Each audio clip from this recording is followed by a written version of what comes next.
Hey everybody, Aaron here, making another video on safety culture. I'm using this new software. Well, it's not new, it's old, but it's new to me, called Loom. So I've got a 5-minute limit on here, at least until I can get it upgraded. So what I want to do here within 5 minutes is show you this safety culture system template. It's basically a Google sheet. If you're interested in checking this out, you can go to my YouTube channel at the main channel, I guess, home, and there should be a link in there where you can go click and head over to my website and download this. Save you a few minutes so you don't have to create this from scratch. So what does this template do? Well, in the previous videos I've been talking about safety culture.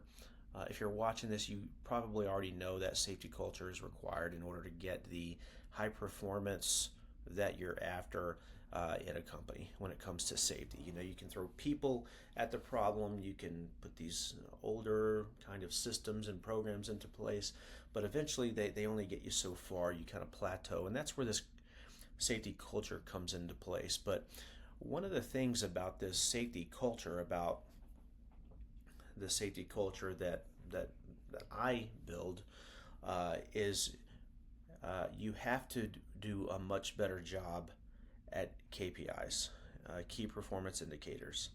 So a lot of companies, what they're doing is they're tracking lagging indicators mostly, which is injuries, illnesses, first aid only, incidents, property damage incidents, stuff like that. And they may track like toolbox talk attendance. Maybe they track training completions or training attendance. But unfortunately, what I usually see is people tracking these things and at a very shallow level, and really all they're tracking is, if they're lucky, completions and attendance. There's no tracking of engagement going on. There's no way to make sure that employees are consistently doing these things throughout the year at the right tempo. And one of the worst things is, I think the frequency of safety activities is typically not high enough. So for some companies, it may require a little bit. Other companies that have higher risk may require a lot of KPIs. It really depends on the setup that you have. This spreadsheet is really designed to be very, very simple. At some companies, I may be tracking as many as 7 or 8 KPIs at the individual level, which roll up and generate a composite score. This spreadsheet is really only tracking one, and it's really safety observations. Some places call this hazard identifications, or safety concerns.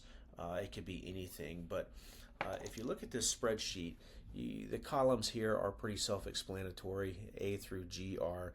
But what I'm after here with this, what I call the culture graph, is a quick visualization of where the culture is. When you use line charts and bar charts and pie charts, and you're looking at a lot of different groups or a lot of different people, it can get confusing very, very quickly. So this graph helps me see sort of the entire organization in one view.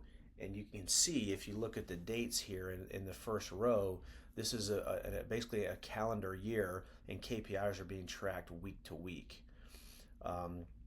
The idea is the cells have conditional formatting, so if people are missing targets, not just people but departments or teams are missing targets, the field will be red. If they're getting there, or close, the cell would be yellow. If they hit the target, it would be green, and purple would be exceeding that target. But anyway, this is what I use to basically get a snapshot of how companies are doing. So this is my 5-minute limit is about to run out here. I'm gonna have to cut this short, but hopefully this will help you. If you're interested in downloading this, head on over to the YouTube channel, my homepage, and download it. There's a link there. So I'll see you in the next video.